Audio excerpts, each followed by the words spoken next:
Planning के गुरु मंत्र हम आपको रोज देते हैं, लेकिन आज आपको निवेश के तमाम मंत्र देंगे आपके चहेते सुपर हीरोज। जी हां, आपने बिल्कुल सही सुना। बैटमैन, सुपरमैन, स्पाइडरमैन और शक्तिमान जैसे सुपर हीरो ही आज आपको सुपर फाइनेंशियल टिप्स देने जा रहे हैं।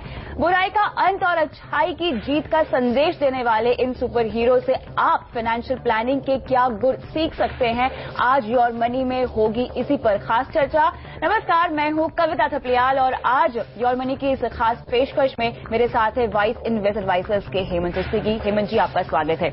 शुरुआत करते हैं सुपर हीरोज की। अगर हम बात करें हेमंत जी, तो इनके अंदर सुपर नेचुरल पावर्स होती है, वो तमाम तरह की शक्ति और ताकत होती है जिससे वो बुराई का अंत कर सके। लेकिन अगर हम इन सबकी जिंदगी की कहानी अगर देखें तो उससे फाइनेंशियल प्लानिंग आप कैसे कर सकते हैं, फाइनेंशियल बिहेवियर कैसे अपने लिए अपना सकते हैं, उसकी भी एक बहुत बड़ी सीख हमें मिलती है। शुरुआत करते हैं और हमारे पहले सुपर हीरो है बैटमैन। हेमंत जी, हम जानते हैं बैटमैन एक बहुत ही अमीर सुपर हीरो है, अमेरिकन मिलियनेयर है और वेन एंटरप्राइजेस के ओनर भी हैं।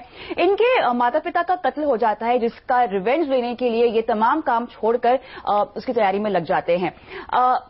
बैटमैन के पेरेंट्स ने रियल एस्टेट में बहुत निवेश किया हुआ है, जिसी का फायदा आगे चल के बैटमैन को होता है, क्योंकि उन्हें बहुत सारी चीजें सीखनी है, अपने आप को काफी मेंटली फिजिकली स्ट्रांग बनाना होता है इस लड़ाई को लड़ने के लिए।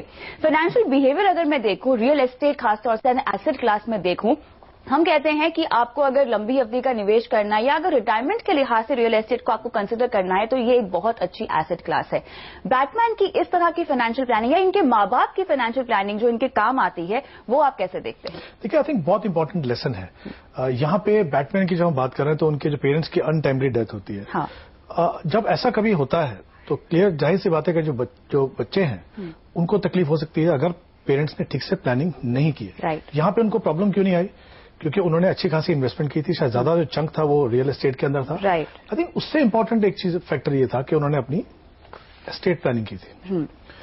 काफी बार हमने क्या देखा है कि पेरेंट्स जो हैं पूरी जिंदगी जो है मेहनत करते हैं बच्चों के लिए कि पैसा बनाएंगे, लेकिन बहुत सारे लोग ऐसे हैं जो फैमिली में बताते नहीं है कि उनकी इन्वेस्टमेंट कहां पे है, फैमिली के लोगों को इन्वॉल्व नहीं करते। तो अगर एक तो आप वो नहीं कर रहे, दूसरा अगर आपने कोई एस्टेट प्लानिंग नहीं की, दो तरीके से कर सकते हो। एक आप विल लिख सकते हो या एक ट्रस्ट बना सकते हो। विल में हमने बहुत बार देखा है कि ठीक से बनाते नहीं लोग, काफी बार ऐसे इश्यूज कंट्रोवर्सीज खड़ी जाती है, बहुत सारे क्वेश्चन करते हैं उसको। एस्टेट प्लानिंग में क्या है, ऐसे कोई लूप होल्स हैं तो बंद हो जाते हैं, क्योंकि ट्रस्ट के थ्रू करते हो ऑब्वियसली वहां पे आपको इस तरह की परेशानी नहीं होती। इंपॉर्टेंट चीज क्या है, अगर आपने कोई एसेट बनाई भी है और आपने एस्टेट प्लानिंग नहीं की, उससे भी ये हो सकता है कि जो जिनके लिए आपने वो छोड़ा है, जो आपकी जो लीगल हेयर हैं, जिनके पास वो जाना चाहिए पैसा, शायद उनके पास ना पहुंच सके, क्योंकि और कोई भी यहाँ पे खड़ा होके उसको क्लेम कर सकता है। तो आई थिंक लेसन ये है कि एक तो आपने एसेट बनाई, दूसरी आपने ऐसा प्रोसेस फॉलो किया कि आपके जाने के बाद बच्चों को वो पैसा मिला ताकि वो उसको इस्तेमाल कर सके। जिसके लिए बहुत जरूरी है कि आप अपने लक्ष्यों को आंक ले और सही समय पर अपनी फाइनेंशियल प्लानिंग की शुरुआत करें। तो आर्थिक स्थिरता, ये एक मैसेज है जो हमें बैटमैन की स्टोरी से मिलता है।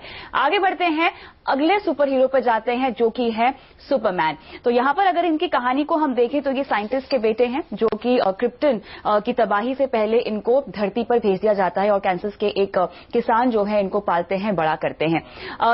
सुपरमैन की कहानी पर अगर हम गौर करें तो कुछ भी स्थायी नहीं है, नथिंग इज परमानेंट इनकी कहानी में से एक सार निकल कर आता है। फाइनेंशियल प्लानिंग के लिहाज से अगर मैं देखूं तो इसे हम कैसे समझ सकते हैं अपने पोर्टफोलियो को बनाने के लिहाज से?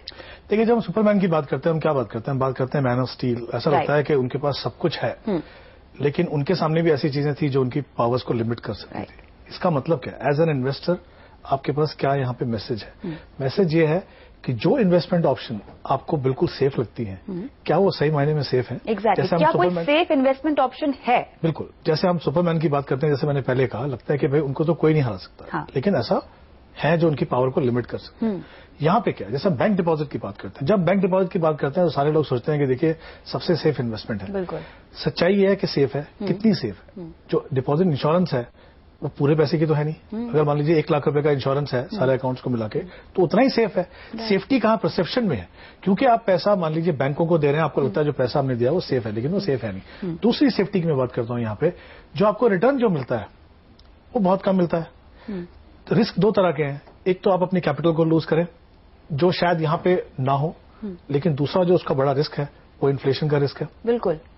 जो इन्फ्लेशन क्या करता है, over a period of time आपके जो पैसे उसकी कीमत को कम करता जाता है। अगर आपने जो पैसा जमा किया ऐसी इन्वेस्टमेंट ऑप्शन में किया जो सेफ है, परसीव्ड सेफ्टी जो आप बात करते हैं वो है, लेकिन आप इन्फ्लेशन को बीट नहीं कर पा रहे, आपके पैसे की वैल्यू हर साल घटती जा रही है। तो अगर आपने 50 लाख भी जमा किया और वो ऐसी इन्वेस्टमेंट ऑप्शन में डाल दिया जो सेफ तो है लेकिन जो इन्फ्लेशन को बीट नहीं कर पा रही, हर साल अगर 7 या 8% का इन्फ्लेशन पकड़े उतनी वैल्यू उसकी कम हो रही है अगर उतना रिटर्न आप नहीं कमा सकते। बिल्कुल, इसीलिए आपको डाइवर्सिफिकेशन पर थोड़ा सा फोकस करना चाहिए। आपको तमाम तरह की एसेट क्लास का एक मिक्स अपने पोर्टफोलियो में बनाना चाहिए, जहां पर आप रिस्क अवर्स एसेट्स को भी इंक्लूड कीजिए, एसेट क्लास को भी इंक्लूड कीजिए। जी बिल्कुल, पूरा डाइवर्सिफाइड पोर्टफोलियो बनाइए। और कहीं ना कहीं मुझे लगता है समय है कि आप जो सेफ्टी जो ढूंढते हैं उसको छोड़ के आप इन्फ्लेशन के रिस्क को समझें। प्रिंसिपल की सेफ्टी को ना देख के खाली, मैं ये नहीं कह रहा कि प्रिंसिपल इंपॉर्टेंट नहीं है, लेकिन जब आप लंबे समय के लिए इन्वेस्ट करते हो, अगर आप पूरा पैसा इक्विटी में भी लगाओ 15-20 साल के लिए, तो मुझे नहीं लगता कहीं भी आपकी कैपिटल को कहीं रिस्क है। लेकिन वो क्या करेगा आपके लिए, आपको फेस करना पड़ेगा वॉलेटिलिटी, ठीक है, वो आप उसके लिए तैयार होंगे और लॉन्ग टर्म में जाके आपको जो रिटर्न मिलेगा वो कहीं ज्यादा मिलेगा। तो जो आपके जो रिस्क थे दोनों आपने टैकल किए। तो ये ना मत समझिए कि जो चीज आपको सेफ दिख रही है वो सही मायने में सेफ नहीं हो सकती, और ये सच्चाई है। बिल्कुल, लेकिन आपको उस रिस्क को टैकल करने की हिम्मत मिलती है डाइवर्सिफिकेशन से, यानी तमाम तरह की एसेट क्लास आप अपने पोर्टफोलियो में शामिल कर सकते हैं जहां पर आप रिस्क को कम कर सकते हैं, लेकिन उसे पूरी तरह बच नहीं सकते। आगे बढ़ते हैं, अगले सुपर हीरो पे जाते हैं जो कि है स्पाइडरमैन। और स्पाइडरमैन की अगर मैं कहानी कहूं तो इनकी कहानी से मैसेज आता है बहुत बड़ा कि आपको खुद पर यकीन करना चाहिए। स्पाइडरमैन की जीवन की कहानी में अगर हम देखें तो कई तरह की परिस्थिति आती है जहां पर वो अपने आप को as a strong superhero दर्शाते हैं, और इसीलिए उनके पास खुद पावर्स इतनी ज्यादा है, खासतौर से उनके वेब शूटर्स जो हमेशा उनके काम आते हैं और उनको हमेशा हर चीज से बचाते भी हैं।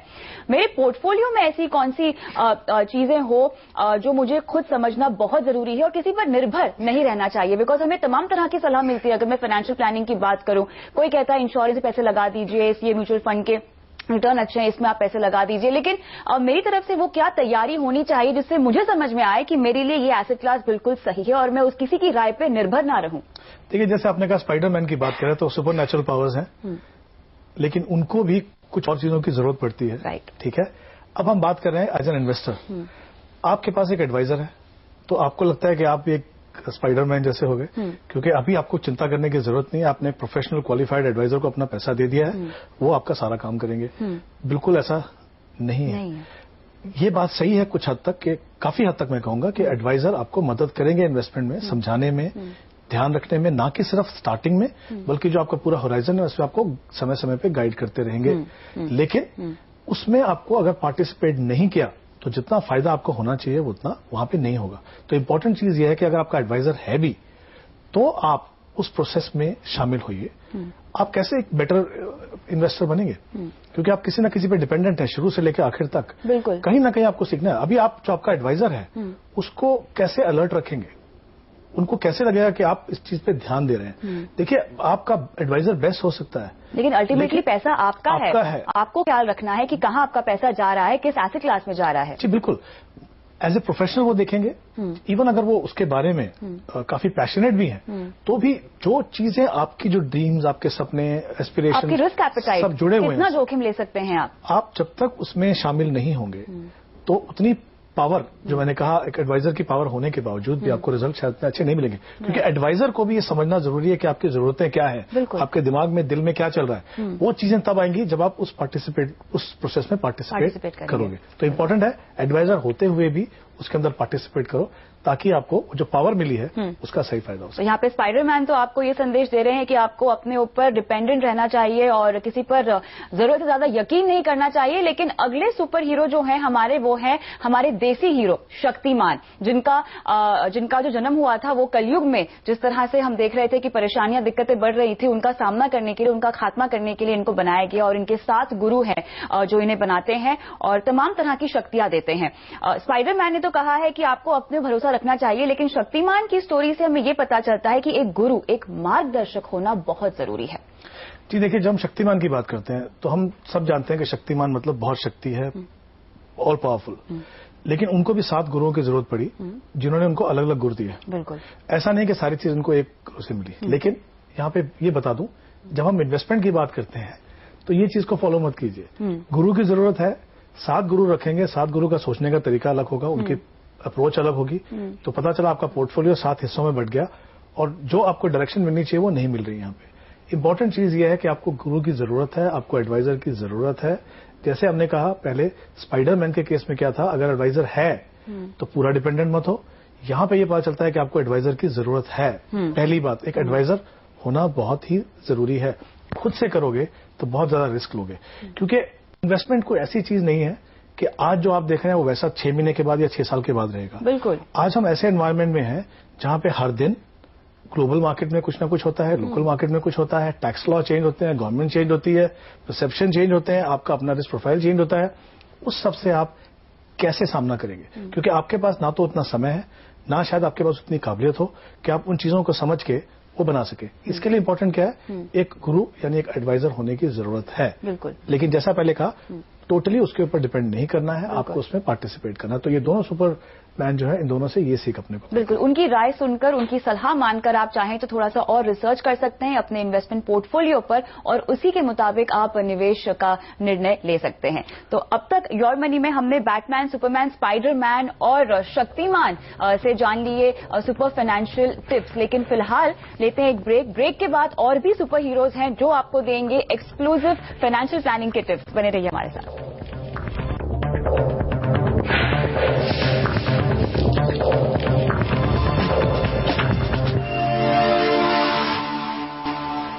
योर मनी में आज हम आपको मिला रहे हैं कमाई के सुपर हीरो से। जी हां, जो हमारे सुपर हीरोज हैं उनसे कैसे आपको फाइनेंशियल प्लानिंग के टिप्स मिल सकते हैं, इस पर आज हम कर रहे हैं चर्चा विस्तार से। मेरे साथ बने हुए हैं हेमंत चुस्तिगी। हेमंत जी, हमारे अगले सुपर हीरो हैं मिस्टर फैंटास्टिक, और हम सब जानते हैं कि इनकी जो फैंटास्टिक फोर के जो ये कैरेक्टर हैं, और सबसे बेहतरीन कैरेक्टर मैं इनको कहूंगी क्योंकि ये हर परिस्थिति में अपना रूप बदलना चाहते हैं, उस परिस्थिति के हिसाब से अपने आप को एडजस्ट करना चाहते हैं, उसे फाइट करना जानते हैं। अगर मैं फाइनेंशियल प्लानिंग के लिहाज से देखूं तो आपके पोर्टफोलियो में भी आपको फ्लेक्सिबिलिटी, ये एक बहुत इंपॉर्टेंट चीज है जो रखनी चाहिए। ऐसा नहीं है कि आपने अगर एक एसेट क्लास में डाल दिए हैं पैसे, अगर वो अच्छा परफॉर्म नहीं कर रही है तब भी आप उसमें बने रहें। कई बार हम देखते हैं कि लोगों में इमोशनल अटैचमेंट हो जाती है अपने इन्वेस्टमेंट को लेकर, और वो काफी लंबे समय तक ये जानते हुए कि नुकसान में है फिर ही बने रहते हैं। तो कैसे अपने पोर्टफोलियो को फ्लेक्सिबल बनाए, और मिस्टर फैंटास्टिक से हम ये सीख लें। देखिए, अगर हम मिस्टर फैंटास्टिक से सीख की बात करें तो हमने देखा कि मतलब उनकी जो स्ट्रेंथ थी वो ये थी कि कोई भी रूप ले लेते थे और कैसे भी उसको चेंज कर लेते थे। पोर्टफोलियो की अगर बात करें, सबसे बड़ी प्रॉब्लम जो हमने देखी है इन्वेस्टर्स के पोर्टफोलियो में, वहां पे फ्लेक्सिबिलिटी बहुत कम देखने को मिलती है। उसका कारण ये है कि ज्यादातर जो इन्वेस्टमेंट है वो ट्रेडिशनल ऑप्शंस में जाती है, चाहे वो बॉन्ड्स हो, चाहे वो फिक्स डिपॉजिट्स हो, या वो स्मॉल सेविंग स्कीम्स हो। अब जब पैसा आप ऐसी ऑप्शन में लगाएंगे जहां पे मैंडेटरीली एक लॉक इन पीरियड है, वो लॉक इन पीरियड में आपको कोई भी फ्लेक्सिबिलिटी नहीं मिलती है। तो मान लीजिए आपके अगर सर्कमस्टेंसेस बदल गए, मार्केट में कोई चेंजेस हो गए, या आप उस समय पे हैं जब अपने गोल के नजदीक पहुंच रहे हैं, क्योंकि आपने पैसा अपना लॉक कर दिया, आपके पास कोई फ्लेक्सिबिलिटी नहीं रहेगी। इसीलिए इंपॉर्टेंट है कि आप जो ऐसे ऑप्शन को देखें जो मार्केट लिंक प्रोडक्ट, जैसे म्यूचुअल फंड की अगर हम बात करें, म्यूचुअल फंड के अंदर प्रोडक्ट जो है वो ज्यादातर जो प्रोडक्ट है वो ओपन एंडेड है, यानी आप कभी भी चाहें तो पैसा लगा सकते हैं, कभी भी चाहें तो निकाल सकते हैं।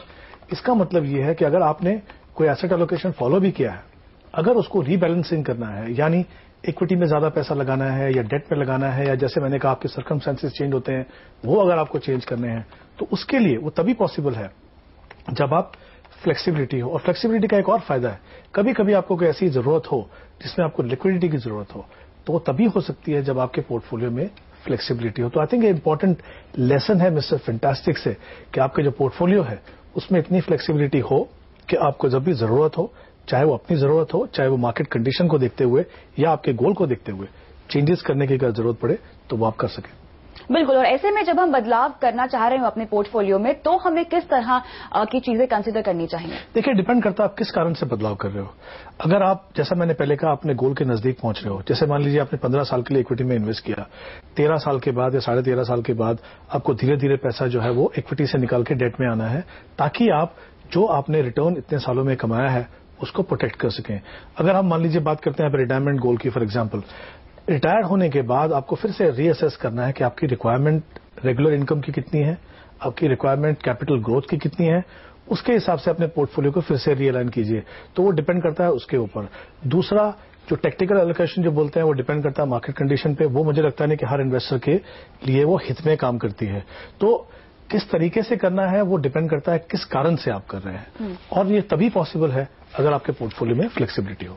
बिल्कुल, तो यहाँ पे हमने बात कर ली मिस्टर फैंटास्टिक की, लेकिन आगे बढ़ते हैं और अब बात करते हैं कैप्टन अमेरिका की, जो कि फंडामेंटली काफी स्ट्रांग कैरेक्टर है, काफी प्रिंसिपल हैं उनके, काफी ऊंचे प्रिंसिपल हैं। वो एक सुपर हीरो नहीं थे, लेकिन बाद में वो बन जाते हैं एज पर द स्टोरी, अगर मैं कहना चाहूं तो, और काफी सिद्धांतवादी एक फाइटर है, फंडामेंटल से बहुत विश्वास करते हैं। तो ऐसे में जब मैं निवेश कर रही हूं तो किसी भी म्यूचुअल फंड या किसी भी एसेट क्लास के फंडामेंटल्स कैसे समझने चाहिए और उन पर कितना भरोसा करना चाहिए? देखिए, कैप्टन अमेरिका से एक और सीख है कि अपने दोस्तों को बुरे वक्त में मत छोड़िए। बिल्कुल। इसका मतलब क्या है, जब हम इन्वेस्टमेंट की बात करते हैं तो आप कुछ एक स्ट्रैटेजी, कुछ प्रिंसिपल्स को फॉलो करते हैं। हमने बहुत बार क्या देखा है कि इन्वेस्टर्स ने प्लानिंग किया, इन्वेस्टर्स ने अच्छे से डिसाइड किया हम कैसे इन्वेस्टमेंट करते हैं। जैसे मार्केट में वॉलेटिलिटी आई वैसे ही उनको घबराहट हो जाती है, तो जितना जो पहले प्लानिंग किया था वो सब उठा के फेंक देते हैं और फिर से अपने पोर्टफोलियो में चेंजेस कर देते हैं। यहां पे लेसन कैप्टन अमेरिका से ये है कि अगर आपको विश्वास है कि जो आपने जो डिसीजन लिया है वो सोच समझ के लिया है, किसी की गाइडेंस, प्रोफेशनल एडवाइजर की गाइडेंस में लिया है, खुद से सोच समझ के लिया है, अपना रिस्क प्रोफाइल देख के लिया है, तो अगर मार्केट कंडीशन बदलती हैं, अगर ऐसा कोई समय आता है जहां पे आपको लगता है कि ये शायद जिस तरीके से आपने सोचा था वो नहीं हो रहा है, इसका मतलब ये नहीं कि शॉर्ट टर्म में वॉलेटिलिटी देख के अपने पोर्टफोलियो में चेंजेस करें। आप उसमें बने रहें, अपने जो प्रिंसिपल्स हैं, आपकी जो स्ट्रैटेजी है उसको फॉलो करते रहें, ताकि आप अपने जो रिजल्ट्स जो आप अचीव करना चाहते हैं वो आप कर सकें। बिल्कुल, आगे बढ़ते हैं। अगले सुपर हीरो जो है वो है वोल्वरीन, और वोल्वरीन की कहानी में हम देखते हैं कि उनका नेवर गिव अप एटीट्यूड बहुत ही ज्यादा हिट है। तमाम हार के बाद भी उन्हें लगता है कि मैं जीत सकता हूं, ये उनका विश्वास है जो उनको हमेशा गिरने के बाद भी खड़ा होने में हिम्मत देता है। ऐसे में अगर मुझे लगातार घाटा हो रहा हो तो क्या मैं निवेश करना ही बंद कर दूं? आई थिंक यहाँ तो बहुत इंपॉर्टेंट लेसन है, स्पेशली अगर हम ऐसी एसेट क्लास की बात करें जैसे इक्विटी की बात करते हैं। हमारे देश में 3 या 4% लोग हैं जो इक्विटी में इन्वेस्ट करते हैं, चाहे वो म्यूचुअल फंड के द्वारा हो चाहे वो डायरेक्ट हो। उसका कारण यही है कि लोगों के जो एक्सपीरियंसेस रहे हैं वो इक्विटी में बहुत ज्यादा अच्छे नहीं है। समय समय पर आप देखें, हर मार्केट रैली से पहले लोग आते हैं, पीक पे इन्वेस्ट करते हैं, नुकसान करते हैं, फिर बाद में चले जाते हैं। तो अगर मैं कुल मिला के देखूं तो शायद समय समय को मिला के 15 से 20% हिंदुस्तान के लोगों ने इन्वेस्ट किया होगा, लेकिन एक ही समय पे 3 या 4 या 5% लोग करते हैं। इंपॉर्टेंट चीज ये है कि जो आपने जख्म जो आपको मिले हैं पहले मार्केट से, उसको कैसे भुलाएं, कैसे हील करें, उसके लिए इंपॉर्टेंट अगर आप उससे लेसन ले, उससे सीखे। जी बिल्कुल, जैसे आपने देखा कि इक्विटी में आपको नुकसान हुआ, अब आप क्या करेंगे? आप सिंपल तरीका लीजिए जिसमें बहुत ज्यादा आपको दिमाग लगाना नहीं है, उसमें बहुत ज्यादा आपको एक्सपेरिमेंट करना नहीं है। आप म्यूचुअल फंड में सिस्टमैटिक इन्वेस्टमेंट प्लान के थ्रू इन्वेस्ट कीजिए। उससे आपको जो आपकी जो दोस्ती है एसेट क्लास से बढ़ेगी, आपके जो पुराने जख्म है वो खत्म हो जाएंगे, आपको जो पोटेंशियल मिलना चाहिए उस एसेट क्लास से वो मिलेगा। तो हमें देखना है कि पहले मैंने गलती क्या की। ये मत सोचिए हमेशा कि शायद वो एसेट क्लास की गलती थी। गलती कहीं ना कहीं आपकी इन्वेस्टमेंट ऑप्शन की, क्योंकि दुनिया में सब जानते हैं कि equity potentially best asset class है। अगर मैंने पैसा नहीं बनाया तो इसका मतलब ये है कि मेरी अप्रोच शायद गलत है, या मैंने किसी के कहने से इन्वेस्ट किया, या मुझे जैसा तरीका करना चाहिए था वो नहीं किया। मैं उससे लेसन लूं। और फॉर्चुनेटली आज आपके पास ऑप्शन है, डाइवर्सिफाइड है, म्यूचुअल फंड है, सिस्टमैटिक है, वो फॉलो कीजिए। जितनी भी आपके पुरानी प्रॉब्लम्स हैं, जो भी आपके तकलीफें, जो भी आपको लगा कि आपने गलत किया, वो सब ठीक करने का आपको मौका यहां से मिल जाएगा। एब्सोल्युटली, यहाँ पर गलतियां कर करके ही आप एक परफेक्ट इन्वेस्टर बन सकते हैं, क्योंकि हार के बाद ही जीत है। चलिए इसी नोट पे रुकते हैं छोटे से ब्रेक के लिए, लेकिन और भी सुपर हीरोज हैं बाकी जो देंगे आपको फाइनेंशियल टिप्स। बने रहिए हमारे साथ।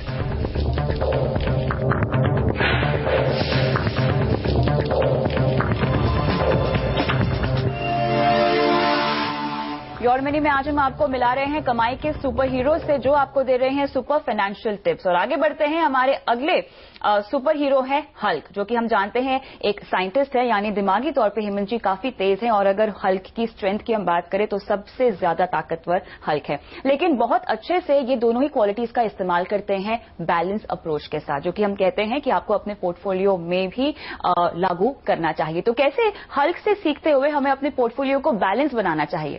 आई थिंक ये काफी इंपॉर्टेंट लेसन है हल्क से। बेसिकली अगर हम बैलेंसिंग की बात करें, हम हमेशा बात करते हैं कि आपके पोर्टफोलियो में बैलेंस क्या हो, किन 2 चीजों में बैलेंस होना चाहिए। वो बैलेंस होना चाहिए रिस्क और रिवॉर्ड में। वो कैसे करेंगे आप कैसे इन दोनों में बैलेंस करेंगे?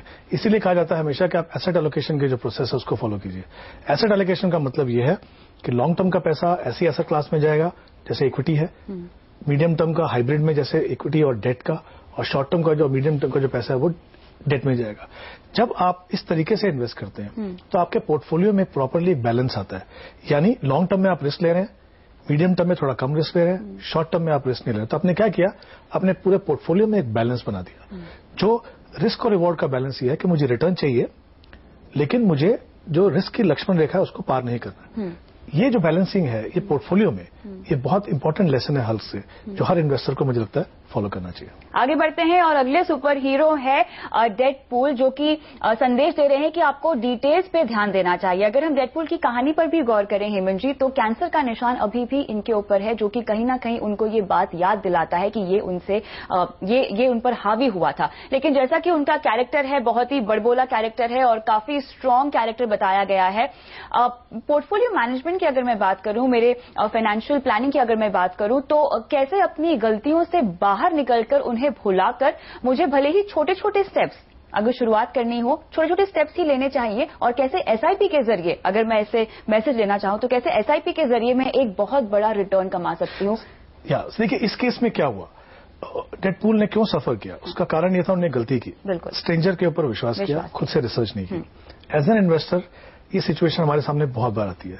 काफी बार ऐसा होता है कि हमें किसी ने कहा कि ये इन्वेस्टमेंट में पैसा लगाइए, अच्छा पैसा मिलेगा, हमने सिर्फ एक चीज को ध्यान दिया, किसी ने कहा कि पैसा बनेगा, उसके साथ जो अटेंडेंट रिस्क है, उसके जो रिस्क है उस पर हमने ध्यान नहीं दिया। तो इंपॉर्टेंट चीज ये है कि अगर आप फाइनेंशियली सेवी नहीं भी हैं, तब भी अगर आप ढूंढ लें, इतने सारे रिसोर्सेज हैं ढूंढने के लिए, थोड़ा सा रिसर्च कीजिए, किसी भी अनजान व्यक्ति, किसी के कहने से इन्वेस्टमेंट डिसीजन मत लीजिए, जो मुझे लगता है काफी इंपॉर्टेंट सबक है, क्योंकि काफी इन्वेस्टर इसकी वजह से सफर करते हैं। तो ये बड़ा लेसन है। साथ ही डेडपूल में एक हीलिंग पावर भी है, जो उन्हें किसी भी इंजरी या किसी भी सेटबैक से हील करने की हिम्मत देता है। तो मेरे पोर्टफोलियो में ये हीलिंग पावर क्या होगा? देखिए, जिस दिन आपको ये समझ में आ गया कि आप किसी के बहकावे में आके इन्वेस्टमेंट नहीं कर रहे हैं, किसी के कहने से इन्वेस्टमेंट नहीं कर रहे हैं, तो आपने सही मायने में इन्वेस्टमेंट डिसीजन लेना शुरू किया, ऑटोमेटिकली जब आपके पोर्टफोलियो में अच्छे रिटर्न आने शुरू होंगे, तो जो पुरानी जो हीलिंग टच जो आपको चाहिए, वो डेफिनेटली आपके पोर्टफोलियो रिटर्न से आपको मिलेगा। आगे बढ़ते हैं और अगले सुपर हीरो है एंटमैन, जो कि मेरे हिसाब से छोटा पैकेट बड़ा धमाका मैं इनको बोलती हूं, और इनमें ताकत बहुत ज्यादा है। भले ही इनका साइज छोटा हो, जैसे हम कहते हैं कि साइज डजंट मैटर, और इट डज मैटर, लेकिन एंटमैन के केस में size doesn't matter at all. तो यहां पर छोटी ताकत कैसे बड़ी हो सकती है?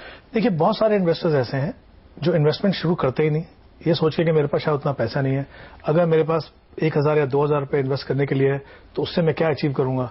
सही बात यह है कि आप छोटी छोटी रकम से भी शुरू करें। जैसे हम सिस्टमैटिक इन्वेस्टमेंट प्लान की बात करते हैं, तो यहां पे इंपॉर्टेंट हर इन्वेस्टर को समझने के लिए power of compounding. Power of compounding, जिसको हम 8 वंडर ऑफ द वर्ल्ड बोलते हैं, वो क्यों है?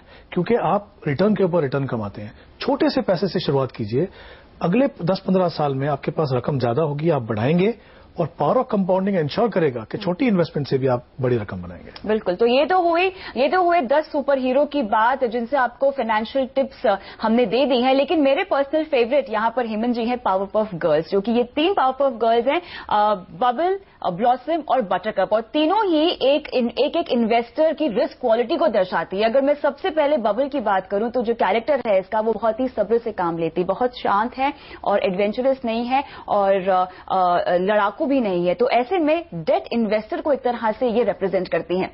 जी बिल्कुल, हमें ये चीज समझनी है यहाँ पे, आप शांत क्यों हैं?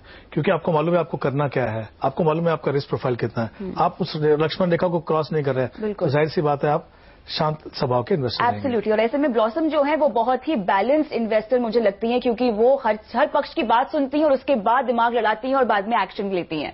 अगर आप ऐसे इन्वेस्टर हैं जो डिसाइड नहीं कर पाते हैं कितना इक्विटी कितना डेट, तो बेस्ट है आप ऐसा पोर्टफोलियो बनाइए बैलेंस, जो आपको रिस्क प्रोटेक्शन भी देगा और साथ में अच्छा रिटर्न भी देगा। बटरकप है, जो कि बहुत एडवेंचरस है और बहुत रिस्क भी लेती है, तो मेरे ख्याल से जो कि इक्विटी में निवेश करना चाहते हैं उनको रिप्रेजेंट करती है। जी बिल्कुल, इक्विटी में इन्वेस्ट कीजिए, पोटेंशियल बहुत ज्यादा है, लेकिन सही तरीके से इन्वेस्ट कीजिए। एग्रेशन का मतलब ये नहीं है कि आप अननेसेसरी रिस्क लें, अगर आप सही एसेट क्लास में जाएं, सही तरीके से इन्वेस्ट करें, जाहिर सी बात है आपके पोर्टफोलियो बहुत अच्छी रिटर्न होगा। जल्दी से एक सवाल आपको, आपका फेवरेट सुपर हीरो कौन है जो सबसे सही फाइनेंशियल प्लानिंग देता है?